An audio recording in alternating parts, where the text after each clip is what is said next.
కొంచెం మ్యూట్ చేసుకోండి.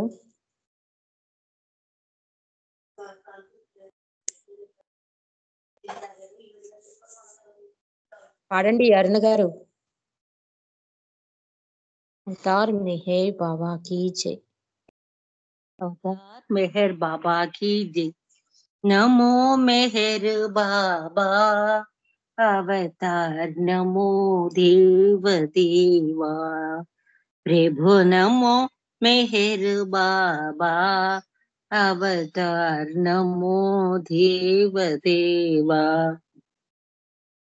अपार दिव्या कृपा सागरा सकल चराचर जगदुद्धारा. नमो मेहर बाबा अवतार नमो देव देवा. प्रभु नमो मेहर बाबा अवतार नमो देव देवा. जोहारुलिवे श्री मेहर बाबा.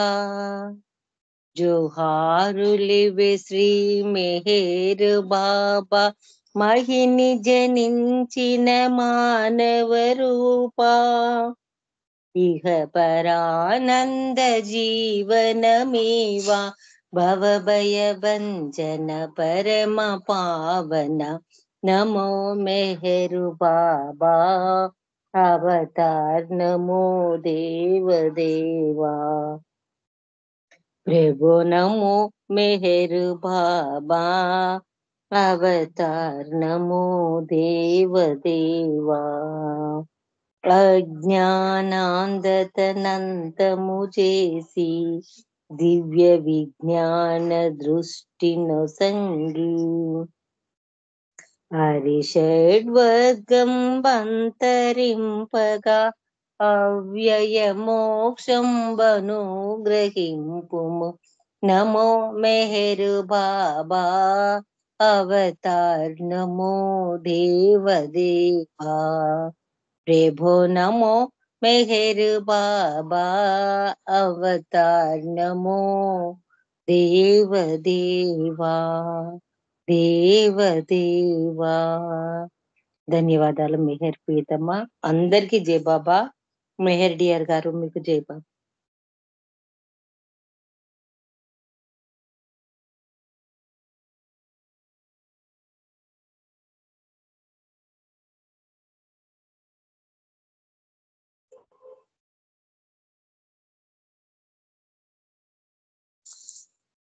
జై బాబా, అందరికీ జై బాబా. మనం గత కొన్ని రోజులుగా అది అలాగా అనే పుస్తకంలోని విశేషాలు మనం తెలుసుకుంటున్నాం. ప్రార్థనా గీతంతో ఈ రోజు ఈ సహవాస్ ప్రారంభించినందుకు అరుణ గారికి జై మెహర్ బాబా. నిన్నటి రోజు ఏం తెలుసుకుంటున్నాము అన్నది ఒక్కసారి మనం తలుచుకుని ఈ రోజు విషయంలోకి వెళ్దాం. సమయస్ఫూర్తి గురించి ఇరిచి చేసే వాళ్ళు చెప్తున్నారు. అంటే బాబాతో ఉండడం ఎంత కష్టమో, ఆయన ఏదైనా పని అప్పగించితే దాన్ని ఎలా నిర్వర్తించాలో ఇలాంటి విషయాల గురించి మనకి ఇరిచి తెలియజేస్తున్నారు. అంటే బాబాతో ఉన్నప్పుడు ఒక ప్రయాణాలు ఎగ్జాంపుల్ గా చెప్తున్నాడు. ఒక ప్రయాణాలు చేస్తున్నారు అనుకోండి, బాబా ముందే చెప్పేవారు, నేను ఎవరో చెప్పకూడదు, నా పేరు చెప్పకూడదు, మన రిలేషన్ చెప్పకూడదు, ఇలా చెప్పేవారు. బాబా కూడా ఏంటంటే బయటకు వచ్చినప్పుడు తన దివ్యత్వాన్ని బహిర్గతం కాకుండా మఫ్లర్ చుట్టేసుకుని కళ్ళద్దాలు పెట్టేసుకుని తన్నెవరు గుర్తించకుండా ఉండేలా ఆయన రెడీ అయినా కూడా ఆ ప్రయాణాల్లో ప్రజలు గుర్తించేసేవారు. ఎందుకంటే ఆ దివ్యత్వం బహిర్గతం అయిపోతూ ఉండేది. వాళ్ళు ఏమైనా మెహర్ బాబాయేనండి, ఈయన మెహర్ బాబాయేనండి అని అడిగితే ప్రజలు ఆయన దగ్గరకు వచ్చేసి మళ్ళీ ఇబ్బంది పెడతారని చెప్పి బాబా చెప్పిన షరతు ప్రకారం వాళ్ళు ఏం చేస్తారంటే, ఎవరున్నారు, ఎవరు కావాలి మీకు, ఏంటంటున్నారు, ఇలాగ ఒక చెవిటి వాళ్ళలాగా అనమాట. ఆఖరికి వీళ్ళకి బ్రహ్మచెవుడురా బాబు, అయినా మెహర్ బాబా వీళ్ళతో ఎందుకు ప్రయాణం చేస్తాడని చెప్పి వాళ్ళు దూరం అయిపోయారు. అలా మేము సమయస్ఫూర్తిని పాటించే వాళ్ళము చెప్తున్నాడు ఇరిచి. అలాగే ఒకసారి బంగళాలో దిగుతున్నప్పుడు అది గవర్నమెంట్ బంగళా, కొంచెం సింపుల్ గానే నిన్న చెప్పుకున్నాం కనుక ఒకసారి సింపుల్ గా, అంటే ఇరిచి ఎంత సహనంతో ఆ విధేయతతో ప్రభు సంతృప్తి కోసమే పాటుపడ్డాడు అన్నది మనకు అవగతం కావాలి. ఆ బంగళాలో, గవర్నమెంట్ బంగళాలో దిగినప్పుడు ఆ పప్పాజీ తండ్రి పేరు మీద పప్పాజీ సవాలా పార్టీ అని సంతకం పెట్టేసి ఆ బంగ్లాలో దిగుతారు. బాబాకు ఒక రూము, ఇరిచి బాబా ఒక రూము, మండలి ఒక రూమ్ లోనే ఉంటారు. అన్ని అంత కంఫర్ట్ అయ్యాక చల్లగా ఉంది, కిటికీ తలుపులు వేసేయమంటారు బాబా. మంచి వేసవి కాలం. సరే బాబా ఆర్డర్ కదా, తలుపులన్నీ వేసేస్తాడు. ఆ ఒక్కపోత భరించలేక తువ్వాలు కట్టుకుని ఉంటాడు ఇరిచి. 2 నిమిషాలు పడుకుంటారో లేదో, బాబా నాకు ఇబ్బంది అవుతోంది, కింద రూమ్ లోను ఫ్యాన్ సౌండ్ అవుతోంది అంటారు. అనేసరికి ఇరిచికి అక్కడ వినిపించదు, బాబాకి వినిపిస్తూ ఉంటుంది. సరే అని చెప్పి మొత్తానికి కనుక్కుని అతను ఆ రూమ్ లో ఉన్న అతను ఫ్యాన్ తగ్గించమని అడిగితే పాపం వెళ్ళి రిక్వెస్ట్ చేసి ఫ్యాన్ తగ్గిస్తాడు. మళ్ళీ 5 నిమిషాల తర్వాత మళ్ళీ బాబా అంటారు పూర్తిగా కట్టేయమని చెప్తారు. అసలు ఇది ఎలా సాధ్యమవుతుంది? అతను గవర్నమెంట్ ఆఫీసరు, ఈ బంగ్లాలన్నీ చూసే ఆఫీసరు. మాకా ఆ బంగ్లాలో ఉండే అర్హత లేదు. నేనెళ్ళి ఆ మాట చెప్తే వెంటనే బయటికి గెంటేస్తాడు మమ్మల్ని అందరినీ కూడా. ఇది ఎలాంటి పరిస్థితి అంటే నాకు మీరే ఊహించండి అన్నాడు ఇరిచి. కానీ బాబా ఆర్డరు వెంటనే చేసేయాలి. మళ్ళీ బట్టలేసుకుని కిందకెళ్ళడం కాకుండా ఆ తూవాలతోనే అలా వెళ్ళిపోతాడండి ఇరిచి. ఎంత మమైకమైపోతాడో గురువు దగ్గర ఆ సేవా ధర్మంలో అన్నది మనకి అవగతమవుతుంది ఇరిచి చెప్తున్న మాటల్లో. ఎంత అద్భుత భాగ్యశాలి ఇరిచి అనిపిస్తుంది మనకి. ఆ తువ్వాలతోనే అలా వెళ్ళిపోయి మళ్ళీ తలుపు కొడతాడు. కొడితే ఇంజనీర్ కోపం వస్తుంది. ఏంటి, ఎవరు కావాలి, ఏంటి సందేశం అంటే, మీకు అర్జెంటుగా ఒక వార్త చెప్పాలంటే డోర్ లోంచి పంపించమంటాడు. ఆ మెసేజ్ అయితే డోర్ కింద నుంచి తోసి అంటాడు. కాదు కాదు నేనే స్వయంగా చెప్పాలి అని చెప్పి అతను చెప్తే ఇంకా బలవంతాన వస్తాడు ఆఫీసరు. ఏంటి సంగతి అంటే, సార్ మీరు అసలు ఎంత పాజిటివ్ గా, ఎంత విధేయతతో, చాలా ఇదిగా అంటే వెంటనే మీరు ఫ్యాన్ కట్టేయండి అంటే బాగుండదు కదా, అతన్ని కూల్ చేయాలి ముందు. అందుకని మీకు చాలా ధన్యవాదాలండి, మా అన్నయ్య గారి ఇబ్బందిని మీరు గ్రహించి ఫ్యాన్ తగ్గించారు. కానీ మీరు ఫ్యాన్ తగ్గించడం వల్ల ఈ రూమ్ లో చాలా ఉక్కపోతతో ఇబ్బంది పడుతున్నారు కనుక మీ సౌకర్యం కోసం, మీ కంఫర్ట్ కోసం మీ పక్క బట్టలన్నీ మేము ఓపెన్ ప్లేస్ లో వేస్తాము. అక్కడ మంచి గాలిలో మీరు రాత్రంతా హాయిగా ఏ ఇబ్బంది లేకుండా మీరు పడుకోవచ్చు అంటాడు. అంటే అతను ఒప్పుకోడు. కానీ ఇరిచి 2, 3 సార్లు అడిగేసరికి ఇదేదో బాగుంది పద్ధతి అని చెప్పి అతను కూడా ఒప్పుకుంటాడు. అలా ఓపెన్ ప్లేస్ లో అతను ఏర్పాటు కూడా ఇరిచి చేస్తాడు. పాద్రి ఎవరి సాయంతో, పెడ్డు సాయంతో. అతను హాయిగా రాత్రి నిద్రపోతాడు. మొన్నటి పొద్దున్న ఆఫీసర్ అడుగుతాడు, మీ అన్నయ్య గారు నిద్ర సరిగ్గా పట్టిందా అని. చాలా బ్రహ్మాండంగా పట్టిందంటే ఆయన నేను చూడవచ్చా అని అడుగుతాడు ఆ ఆఫీసరు. అంటే మరి ఇరిచి వెంటనే చెప్పడానికి లేదు, మా అన్నయ్య గారిని అడిగొస్తానని చెప్పి బాబాని అడిగితే బాబా వెంటనే ఎస్ అంటారు. అప్పుడు ఇరిచికి అర్థమవుతుందన్నమాట, ఫ్యాను వంక పెట్టుకుని బాబా అతనికి దర్శనం ఇవ్వడానికి చేసిన ఈ హడావిడంతా అని. అప్పుడు ఇరిచికి అర్థమవుతుంది. అంటే గురువు ఏం చెప్పినా అలా చేసేయడంలో అర్థం ఏంటంటే, గురువు చేసే ప్రతి పనికి ఒక అర్థం, పరమార్థం ఉంటుందని ఇరిచ్చికి తెలుసు కనుకే ఇప్పుడే కదా బాబా తగ్గించమన్నాను, మళ్ళీ కట్టేయమంటే అతను బాధపడతాడు అని ఏ ఆర్గ్యుమెంటు లేదు చూడండి. అందుకే హఫీజు మహాకవి అంటాడు, గురువు తగ్గ బానిసగా ఎందుకు ఏమిటి అడగకుండా పూర్తి బానిస అయిపోవాలి అంటాడు హఫీజు మహాకవి. అలాంటి అద్భుత శిష్యుడండి ఇరిచి చేస్తవాల. అలా అతనికి దర్శన భాగ్యాన్ని కలిగించాడు ప్రభువు అని చెప్పాడు ఇరిచి. మరి ఈ రోజు విషయంలోకి వద్దామండి. ఈ రోజు ఇరిచి ఏం చెప్తున్నారంటే, అలా అతనికి ఆ అదృష్టం కలిగింది. కానీ నేను మీకు ఇంకొక సంగతి నాకు జ్ఞాపకం వస్తుంది చెబుతాను అంటున్నాడు ఇరిచి. అది ఎక్కడ జరిగిందంటే లోనావాలాలో, పూనా సమీపంలో జరిగింట. పూనా సమీపంలోని లోనావాలాలో బాబా ఉంటున్నప్పుడు జరిగిన మరొక సంఘటన నాకు గుర్తుంది అంటున్నారు ఇరిచి. అది కూడా మనం చదివేసుకున్నామండి. సారీ, అది కూడా బాబా కొత్తిమీర కావాలంటారు. అంటే అతనిలో ఉన్న అసహనాన్ని, క్రోధాన్ని ఆ శిష్యుల్లో అంటే ఇరిచిలో కొంచెమైనా ఉంటుంది కదా, పూర్తిగా నాశనం చేసేస్తాను అంటారు చూడండి బాబా. ఒక మొక్క మొలిచింది అంటే దాని విత్తనం అంటే దాని పూర్తిగా అంటే సమూలం చేశారు. మన కొమ్మలు నరకడం కాదు బాబా, పూర్తిగా ఆ మొక్కనే లేకుండా చదును చేసేస్తారు అన్నమాట. అలా ఆ ఇరిచిలో ఉన్న ఆ అసహనాన్ని, ఆ క్రోధాన్ని కూడా ఎలా తీసేశారనేది బాబా అర్ధరాత్రి కొత్తిమీర అడుగుతారు. ఆల్రెడీ ఆ కొత్తిమీర ఇచ్చే సూపర్వైజర్ తో బాబా ముందు రోజే దెబ్బలాడుంటాడు. అయినా బాబా సంతోషం కోసం అతని దగ్గరికి వెళ్ళి మా ప్రభు యొక్క, మా పెద్దన్నయ్య గారి ఆఖరి కోరిక అని చెప్తాడు. అది అబద్ధం కాదు అంటాడు. ఆఖరి కోరిక అనేసరికి సూపర్వైజర్ ఏమనుకుంటాడు, అతను మరణశయ్య మీద ఉన్నాడేమో అనుకుని గబగబా తీసి వెళ్ళి కొత్తిమీర ఇచ్చేస్తాడు. ఎంత కోపం ఉన్నా ఇరిచి మీద ఆ షాపుకి తీసుకెళ్లి కొత్తిమీర ఇస్తాడు. ఇరిచి తీసుకొచ్చే కొత్తిమీర అంతా శుభ్రంగా కడిగేసి బాబాకి ఇస్తే బాబా లొట్టలేసుకుని మరీ తిన్నారు అని చెప్తాడు ఇక్కడ ఇరిచి. అలా ప్రభువుని సంతృప్తి పరుస్తాడు. దానివల్ల ఏమైందంటే అతనిలో ఉన్న క్రోధాన్ని, అతని వల్ల కలిగిన సంస్కారాల్ని, అంటే సూపర్వైజర్ గొడవ పడ్డాడు కదా, ఆ సంస్కారాలని కూడా తుడిచివేస్తాడు తండ్రి అన్నట్టుగా ఇరిచి ఎంత విధేయతతో, ఎంత సహనంతో ఆ సూపర్వైజర్‌తో మాట్లాడింది, ఎలా కన్విన్స్ చేసింది చెప్తూ ఇరిచి అంటాడు, నేను అబద్ధం ఆడలేదు. ఆఖరి కోరిక అంటే మనమేమనుకుంటాం, ఇరిచి అబద్ధం ఆడాడు కదండీ అంటాం. కానీ ఇది అబద్ధం కాదు అంటున్నాడు. ఎందుకంటే ఆ రోజు బాబాను నేను కలిసినప్పుడు అడిగిన ఆఖరి కోరిక. నా ఉద్దేశం అది. కానీ అతని ఉద్దేశం ఏంటి? మరణశయ్య మీద ఉన్నాడు అంటున్నాడు. అది అతని అభిప్రాయం. నా ఉద్దేశం ఏంటంటే బాబాకి ఆఖరి రోజు నేను కలిసిన రోజు ఆ రోజు కనుక నెక్స్ట్ డే మళ్ళీ కలిసారనుకోండి అది ఫ్రెష్ మొదటి కోరిక అయిపోతుంది. ఆ రోజుకి అది ఆఖరి కోరిక కనుక నేను అలా ప్రవర్తించి సమయస్ఫూర్తిగా బాబాని సంతృప్తి పరిచాను. కొత్తిమీర తెచ్చి అని చెప్పి ఇది చెప్పాడు. మరి ఈ రోజు విషయంలోకి వద్దామండి. మరొకసారి ఔరంగాబాద్‌లో బాబాతో మేము నలుగురైదుగురు ఉన్నాం. ఆ ఊరు శ్మశానంలో ఏకాంతవాస కార్యక్రమం చేయాలని బాబా వ్యక్తపరిచారు. ఆయన్నెవరో అంతరాయం కలిగించకూడదని అంటే బాబా శ్మశానంలో చేస్తానన్నట ఏకాంతవాసం.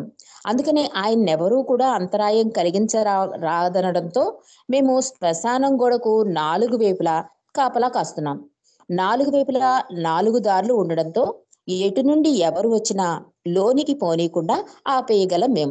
ఎటువంటి అంతరాయం లేని ప్రశాంతత కావాలని బాబా వాంఛించారు.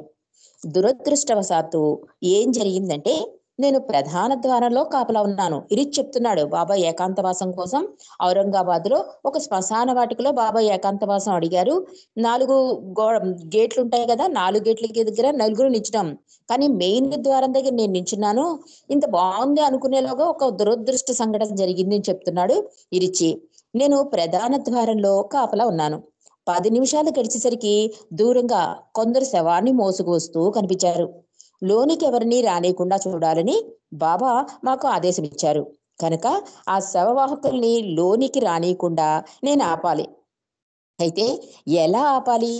లోపలికి వెళ్ళడానికి వీల్లేదని ఆగండని ఆజ్ఞాపించలేను కదా. ఇంకా అల్లంత దూరంలో ఉండగానే ఎదురెళ్ళి ఆ శవాన్ని ఎత్తుకు వస్తున్న వారిని పలకరిస్తూ సంభాషణ ప్రారంభించాను. అదేంటి, అందరికీ లోపలికి వెళ్ళడానికి హక్కు ఉంది. మా అన్నయ్య గారు ఇలా చేస్తున్నారు, మీరు ఆపేయండి శవాన్ని అంటే ఎవరు ఆపుతారు? అసలు నేను ఎలా ఆపాలి? నాకేమీ అర్థం కాలేదు. కానీ ముందు ప్రయత్నంగా నేను పరిగెట్టుకుని వాళ్ళు ఆ గేటు దగ్గరికి వచ్చేలాగానే 10 గజాలకి దూరంలోనే ఇరిచి ముందే వెళ్ళిపోయేట వాళ్ళని కలవడం కోసం. ఎవరిని? ఈ శవాన్ని ఎత్తుకు వస్తున్న వాళ్ళని, అక్కడ వెనకాల ఉన్న వాళ్ళని కూడా. ముందుగా వారికి నా సంతాపాన్ని ప్రకటించాను. అంటే ఎందుకు వచ్చాడు అన్నది ఎందుకు అన్నది చెప్పాలి కదా వాళ్ళకి. నేను ముందు సంతాపాన్ని, అంటే ఎవరు పోయారో వాళ్ళకి సంతాపాన్ని ప్రకటిస్తాను అని చెప్పి అన్నాను. వారిలో దుఃఖిస్తున్న వారిని సముదాయిస్తూ నేను కూడా దుఃఖించాను. వారి బాధల్లో నేను పాలు పంచుకుంటూ నా సంతాపాన్ని వ్యక్తపరిచాను. అతని ఇరిచి ఉద్దేశం వేరండి. ఆ సంతాపం ప్రకటించడం అది కాదు. బాబా పనికి ఏకాంతవాసానికి అడ్డు రాకుండా వాళ్ళని అక్కడ ఆపేయాలి. ఆ ఆపేసే విధానాన్ని చెప్తున్నాడు. ముందు సంతాపాన్ని ప్రకటించాను, తర్వాత దుఃఖిస్తున్న వాళ్ళకి సంతాపం చెప్పాను, వారి బాధల్లో నేను కూడా పాలు పంచుకుంటూ నేను కూడా దుఃఖించాను అని చెప్తున్నారు ఇరిచి. ఇలా జరగడం, దుఃఖంలో ఉన్న వారిని ఓదార్చడం సహజం గనక దీన్నేమి వాళ్ళు విపరీతంగా అనుకోలేదు. అంటే సాధారణంగా ఎవరైనా పోయారు అంటే మనకి బాగా అనిపిస్తుంది. ఇది అదే చెప్తున్నాడు. నేనలా అది అసహజంగా అనిపించలేదు వాళ్ళకి. అంటే అతని చర్య, ఆ బాధపడడం, సంతాపం చెప్పడం ఇవన్నీ కూడా వాళ్ళకి అసహజంగా అనిపించలేదు అని చెప్తున్నాడు ఇరిచి. దాంతో వారు నా సంతాప సందేశాన్ని అంగీకరించేందుకు వారు ఆగిపోయారు. అలా ఇరిచి ఎదురెళ్ళి ఒక 10 అడుగులు ముందే విడిపోయి గేటు దగ్గర రాకుండా వాళ్ళని ముందే ఆపేసి సంతాపాన్ని తెలియజేయడం, తను కూడా దుఃఖించడం ఇవన్నీ కూడా వాళ్ళకి అసహజంగా అనిపించలేదు. వాళ్ళు కూడా ఆగిపోయారు శవాన్ని అలా పట్టుకుని అని చెప్తున్నాడు ఇరిచి. మరణించిన వారి పేరేమిటని ప్రశ్నించాను. ఆయన వయసెంతని, ఎలా మరణించారని అడిగాను. పాపం ఆయన కుటుంబం సంగతేమిటి, వాళ్ళ జీవితం ఎలా గడుస్తుందని ప్రశ్నించాను. ఆయనకు పిల్లలెంతమంది, ఇంకా ఆయన తల్లిదండ్రులు సజీవులా అంటూ ఇలా ఇలా ఎన్నో ప్రశ్నలు వేశాను వాళ్ళని. ఆ వ్యక్తి కుటుంబం అంత గురించి తెలుసుకున్నాక, అంటే అన్ని ప్రశ్నలకి సమాధానాలు టకటక వచ్చేస్తున్నాయి.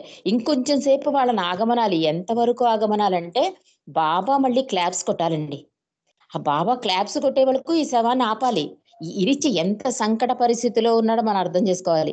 అది ఎంత టైమో వెంటనే అవ్వచ్చు, 10 నిమిషాలు పట్టొచ్చు. ఈ 10 నిమిషాలకు సంబంధించి ఇరిచి ఏం మాట్లాడతాడు? అప్పటికి శవం గురించి, వాళ్ళ తల్లిదండ్రుల గురించి, వాళ్ళ జీవితం గురించి అందరిని అడిగేసాను. అందరి గురించి తెలుసుకున్నానని చెప్తున్నాడు. ఆ వ్యక్తి కుటుంబం గురించి అంతా తెలుసుకున్నాక ఇక శవం వెంట వస్తున్న వారిని గురించి కూడా తెలుసుకునేందుకు ప్రశ్నించడం మొదలెట్టాను. ఇది అసలు అసందర్భం. శవం వెంట వస్తున్న వారి గురించి మనకెందుకు? కానీ ప్రయత్నం చేసేస్తున్నాడు చూడండి ఇరిచి. మరణించిన వ్యక్తితో వారికున్న బాంధవ్యం గురించి, వాళ్ళ ఉద్యోగం ఏమిటని, ఇటీవల కాలంలో వాళ్ళ కుటుంబంలో ఎవరైనా మరణించారా మొదలైన ప్రశ్నలు వేశాను నేను. క్లుప్తంగా చెప్పాలంటే నా ప్రశ్నలన్నీ సంభాషణ రూపంలో యథేచ్ఛగా జరిగిపోయింది. నేననుకున్నది సాధించగలిగాను. ఇంతలో శవ వాహనంతో వస్తున్న వారిలో చివర ఉన్న వారికి ముందేమి జరుగుతుందో తెలియలేదు. అంటే ఒక 10 మంది ఉన్నారనుకోండి, ఒకటో మెంబర్ దగ్గరకు వచ్చి మాట్లాడుతున్నాడు. ఈ 9 మందికి ఏం జరుగుతుందో తెలియట్లేట. ముందు ఎందుకు ఆగిపోయింది శవం, అసలు ఏం జరుగుతోందన్నది వాళ్ళకి తెలియలేదు. కానీ నా ప్రశ్నలు, నా సమాధానాలు మాత్రం కొనసాగుతున్నాయని చెప్తున్నాడు ఇరిచి. నేను వారితో దాదాపు అరగంట సేపు మాట్లాడుతూ గడిపాను. అరగంట ఆ శవాన్ని ఆపాడు అంటే ఇరిచి ఎంత సమర్థుడైన శిష్యుడో మనం గ్రహించాలండి. అసలు నిజంగా అద్భుతం ఇరిచి చేసేవాళ్ళ. చివరకు నాకు బాబా చప్పట్ల ధ్వని వినపడింది. అది నాకెంతో ఉపశమనం కలిగించింది అంటాడు. అంటే ఊపిరి పీల్చుకున్నాడు అనమాట. మనం నిజంగా చెప్పాలి అంటే ఆ చప్పట్ల శబ్దం తనకి చాలా ఉపశమనం. అంటే ఇంకెంత మందితో మాట్లాడతాడు? మాట్లాడి మీరేం చేస్తారు, మీ తల్లిదండ్రులు, మీ అంటే వాళ్ళు కూడా అసహనానికి ఫీల్ అయిపోతారు కదా.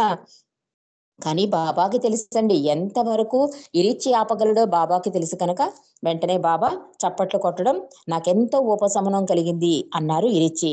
మధ్యలోనే సంభాషణ ఆపి శ్మశానంలోకి పరిగెత్తాను. ఇలా అడుగుతున్నవాడు సడన్ గా ఏంటి, వాళ్ళని ఏం పట్టించుకోకుండా ఇంకా బాబా ఆర్డరు ఎలా ఉన్న పళంగా అలా వచ్చేయమనేవారండి. వాళ్ళు బాత్రూంలో ఉన్న గడ్డాలు గీసుకుంటున్నా, హాఫ్ నిక్కర్ లో ఉన్నా కూడా బాబా చప్పట్లు కొడితే వెంటనే వచ్చేయాలన్నమాట. అది అసలైన విధేయత అంటారు బాబా. ఒకసారి పాలు పొంగిపోతున్నాయి, బాబా పిలుస్తారు. పిలిస్తే వెళ్ళడానికి సంశయిస్తుంది. ఒక శ్రీమండలి ఆవిడ స్టవ్ కట్టేసి వెళ్తుంది. బాబా నేను పిలిచిన వెంటనే ఎందుకు రాలేదు అంటే, పాలు పొంగిపోతున్నావు, పాలు పొంగడం ముఖ్యమా, నా పిలుపుకి ప్రాధాన్యతలు ఇస్తావా అని అడుగుతారు బాబా. అంటే ప్రతిదీ ఎంచి ఎంచి వాళ్ళకి పరీక్షలు పెట్టేసి విధేయత అన్నది వాళ్ళకి తెలియపరిచారండి బాబా. అలాగే అందుకే చేశాడు, బాబా చప్పట్ల కోసం వెయిట్ చేశాడు, అందుకోసం వాళ్ళతో మాట్లాడాడు. ఎప్పుడైతే బాబా క్లాపింగ్ ఇచ్చారో ఇంకా అవసరం లేదు, వాళ్ళతో పనే ఉంది ఇంకా. అందుకని వెంటనే నేను వస్తానండి అని కూడా చెప్పలేట చూడండి. అలా అనకుండా సడన్ గా పరిగెట్టేసరికి అక్కడ ఉన్న వాళ్ళందరూ ఈ అనూహ్యమైన అపరిచిత సంఘటనతో వారు దిగ్భ్రాంతి చెంది ఉండాలి అని చెప్తున్నాడు. ఆశ్చర్యం కదా, అంతసేపు ఎంతో ప్రేమగా మాట్లాడిన వ్యక్తి సడన్ గా లోపలికి పరిగెడితే ఎవరైనా ఆశ్చర్యపోతారు. కానీ నాకు సంబంధం లేదు అంటున్నాడు ఇరిచి. బాబా తన కార్యక్రమం పూర్తి చేయడంతో మేమంతా ప్రధాన ద్వారం గుండా బయటకు వస్తున్నాం. మేము బయటకు వస్తుండగా శవ వాహక బృందం లోనికి ప్రవేశిస్తున్నారు.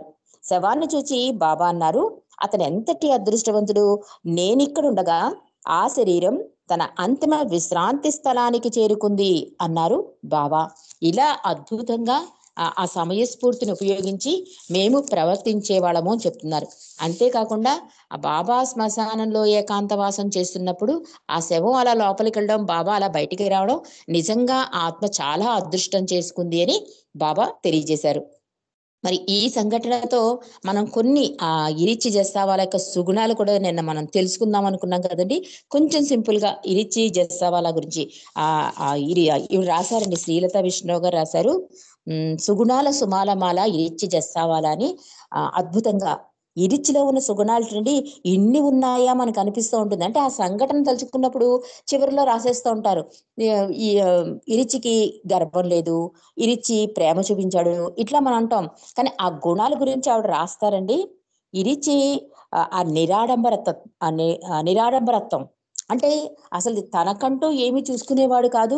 పైగా బాబా ఎంత స్థాయి పెట్టారు, టంగ్ ఆఫ్ ద గాడ్ అన్నారు కదా, నా భగవద్వాణి అన్నారు, నెక్స్ట్ తల్లి అన్నారు. ఎన్నన్నా కూడా ఇరిచి ఎప్పుడూ కూడా ప్రేమికులతో కానీ మండలితో కానీ గొప్పగా చెప్పుకునేవాడు కదటండి. నన్ను బాబా ఇలా అన్నారు, నన్ను బాబా అలా అస్సలు అనేవారు కాదట. అంత నిగర్విగా, అంత నిరాడంబరగా ఉండేవాళ్ళు ఇరిచి అని చెప్పి ఆ విషయం ఒకటి రాశారు. ఆ తర్వాత ఆ నిగర్వత్వం, అంటే నేనే గొప్ప బాబా విషయంలో, నేనే అద్భుతంగా సేవ చేశానన్న ప్రదర్శన కూడా ఎప్పుడు ఇరిచిలో ఉండే కాదు. ఇక ఓర్మి చూసాం కదా, ఇందాక నుంచి మనం బాబా ఎన్ని పరీక్షలు పెట్టినా అంత ఒక్కపోతలో కూడా అలా ఓర్చుకుని ఆ రైల్లో కానీ ఆ రూములో కానీ ఎంత ఒక్కపోతున్నా, ఎంత అలిసిపోయినా ఆఖరికి చాలా విపరీతమైన స్థాయికి వెళ్ళిపోయేవాడు. అంటే భూదేవికి ఉన్నంత ఓర్పు ఉంది ఇరిచికి అని చెప్తారు. భూదేవినా ఇంకా అలసటపోయి తన తన ఓర్పుని సడలుతుందేమో కానీ ఇక్కడ రాస్తారండి, ఓర్మికి మారు పేరు ఇరిచి భూదేవంత ఓర్పు అని నానుడు ఉంది. అంటే సాధారణంగా అంటాం కదా, భూదేవంత ఓర్పు అండి వాళ్ళకి. కానీ భూదేవినా భారం మోయలేక ఒకనాటికి బద్దలవుతుందేమో కానీ ఇరిచి అలా కాదు. ఆయనకున్న శాంతి సహనం మరెవ్వరికి ఉండదనడంలో అతిశయోక్తి లేదు అని రాస్తున్నారు. ఎంత అద్భుతమైన వ్యక్తి! ఆ నిరాడంబరత్వం, ఆ నిగర్వత్వం, ఆ ఓర్మి, బాబా ఎడల గల ఆయనకు గల ప్రేమ, సేవా తత్పరత, అంకిత భావం, సర్వార్పణం, ఇలా ఇలా ఎన్నో ఎన్నో సుగుణాల సుమాలమాల ఎరిచ్చి చేస్తావాలా అని రాశారు. మనకి అన్ని తెలుస్తున్నాయి. బాబా ఎడల ప్రేమ అంటే, ఒకసారి బాబాని ఓడలో తీసుకెళ్తే అక్కడెక్కడో బురదలో బాబా మునిగిపోతారు. గబగబా బాబాని రక్షించేసి తను కూడా ఆ డర్టీ వాటర్ లో మునిగిపోయినా కూడా బాబాని ముందు ఫ్రెష్ చేసేయాలని చెప్పి గబగబా అక్కడికి వెళ్ళి బాబాకి ఆ డ్రెస్ తెచ్చి స్నానం చేయించి ఆ బట్టలన్నీ వేసాక బాబా చిరునవ్వు నవ్వుతారు. నువ్వు చూసుకున్నావా ఎలా ఉన్నావు అని. చూసేసరికి కంపు కొడుతూ ఉంటాడు, చలంతా ఎండిపోయి జుట్టంతా ఆ మట్టితో ఉండి ఆ బట్టలన్నీ మాసిపోయి. అవును బాబా నేను చూసుకోలేదు అంటాడు. అప్పుడు బాబా అంటారు, ఈ మాయ మురికి నుండి, అంటే ఈ మట్టిలోంచి నన్నైతే నువ్వు ఎలా లిఫ్ట్ చేసావో ఈ మాయా అనే మురికిలోంచి నిన్ను కూడా నేను చెయ్యందించి తీసుకెళ్లిపోతాను అని చెప్తారు బాబా. అంటే అంత అద్భుతమైన వరాన్ని కూడా పొందాడు. అంటే బాబా ఎడల ఆయనకున్న ప్రేమ అంత అద్భుతంగా ఉండేదండి. ఇక సేవా తత్పరత అద్భుతమైన సేవ అండి. ఎందుకంటే ఇరిచి కోటు నిండా కూడా జేబులు ఉంటాయని మనకు తెలుసు. అంటే బాబాకి కావలసిన సూది దగ్గర నుంచి మొత్తం బాబా ఏం కావాలంటే బిస్కెట్లు, మెడిసిన్స్, సూది, దారం, బాబా ఏ టైంలో ఏది అడిగితే లేదు అనకుండా ఉండాలన్నమాట. అలా అతను సేవా తత్పరతతో ఉండేవాడు. ఇక అంకిత భావం మనకి తెలుసు కదా, ఇందాకనే చెప్పుకున్నాం. పూర్తిగా మమేకం అయిపోతాడు అనమాట. బాబా చెప్పింది తప్ప ఇంకేది అతని బుర్రక, అంటే బాబా సంతోషం తప్ప ఇంకేది అతనికి అక్కర్లేదు. అలా అంకిత భావం. ఈ ప్రపంచం ఏమైపోయినా పర్వాలేదు, బాబాకి మాత్రం సంతోషం సంతృప్తి కలగాలి. అదొక అంకిత భావం. ఇక సర్వార్పణ. ధూళిగా మారిపోయాడంటారు చూడండి, ఆ డివైన్ లవ్, ఆ ధూళి, అంటే ధూళి చూడండి ఎక్కడేసినా ముమ్మినా ఏం చేసినా కూడా ఏం పట్టించుకోదు. అలా ప్రభు సేవలో తరించిపోయాడు. ఒకసారి ఒకళ్ళు అడుగుతారు, నువ్వు బాబా దగ్గరికి వచ్చా ఏం పొందావు అంటే, ఇరిచి సంశయంలో పడిపోయి అది బాబా దగ్గరికి వచ్చి చెప్తే బాబా అంటారు, అతని ప్రశ్న వేయడం తప్పు, ఏం పొందావో కాదు ఏం పోగొట్టుకున్నావో అడగాలి, అప్పుడు నువ్వు సమాధానం చెప్తావు. నిజంగా చాలా పోగొట్టుకుంటామండి బాబా పరిధిలోకి వచ్చాక. మనము మన ప్రయత్నం చేస్తే ఆయన 99 అడుగులు వేస్తారు. అంటే మనం ఏదో ఒకటి తీసుకోవాలి. బాబా బోల్డ్ సందేశాలు చెప్పడంలో ఒక తప్పుగా మాట్లాడకపోవడము, ఒకరిని బాధ పెట్టకపోవడము, ఇలా ఏదో ఒకటి తీసి మీరు ఆచరించండి అంటాడు ఇరిచి కూడా. ఇరిచితో బాబా అదే అంటున్నారు, నీలో చాలా గుణాలు, అంటే బలహీనతలన్నీ కూడా పోయాయి, ఏం పోగొట్టుకున్నావో అయితే చెప్పగలవు అంటే కోపం, సహనం, అంటే అంటే నేను నాది మొత్తం అన్ని పోగొట్టేసుకున్నాడు కదా, ప్రతిదీ పోగొట్టేసుకున్నాడు. పూర్తి బాబా తత్వంలో మునిగి అంకిత భావంలో బాబా ప్రేమలో తరించిపోయాడు ఇరిచి జస్సావాలా. కాబట్టి ఇరిచి చెప్పిన ఏ విషయమైనా కూడా చాలా అద్భుతంగా అండి. మనం గబుక్కుని అడిగేస్తా ఉంటాం ఏదో అడిగేయాలి కానీ ఇరిచి ఒక 5 నిమిషాలు పాజ్ అవుతాడు. అంటే ఆ క్వశ్చన్ మీద తను కాన్సన్ట్రేషన్ చేస్తాడు. ఆ బాబా మాటల ద్వారా మనకు అందిస్తాడు. ఇరిచి మాట్లాడని ప్రతి మాట కూడా అద్భుతం అండి. అంటే మనం అది ఆచరించేస్తే ఎంత బాగుంటుంది అనిపిస్తూ ఉంటుంది. రియల్ ట్రెజర్ లో కూడా చాలా అద్భుతంగా ఇరిచి మాట్లాడతారు. అవన్నీ కూడా రుస్తుంబి ఫల్హాడి చెప్తారు. కాబట్టి ఈ సందర్భంగా మనం ఇరిచిని తలుచుకోవడం అన్నది మన భాగ్య సాలులమండి. ఎందుకంటే ఒక ప్రభుకైనా ఒక గురువుకైనా ఎంత అంకిత భావంతో సర్వార్పణ అవ్వాలన్నది ఇలాంటి అద్భుత వ్యక్తుల ద్వారా మనకి తెలుస్తూ ఉంటుంది. జై మెహర్ బాబా అండి. హారతికి సుశీల వెంకట్రావు గారు పాడవలసిందిగా కోరుతున్నాను. జై బాబా అండి. జై బాబా. జై బాబా. హెన్రీ మిండ్లిన్ కంపోజ్ చేసిన అమెరికన్ హారతి పాడుకునేవారు. Avatar Meher Baba. How can one fathom your fathomless being? How can we know you? We see with gross eyes. A glimpse of your shadow has blinded our seeing. How could your glory ever be realized? Consumed is my mind in your fire and flame. Accept it, O Meher, in oneness. Consumed is my heart in the sound of your name. Accept, O Meher, my aarti. Accept, O Meher, my song. Stars cannot reach you and words cannot speak you. Infinite ocean of unending bliss.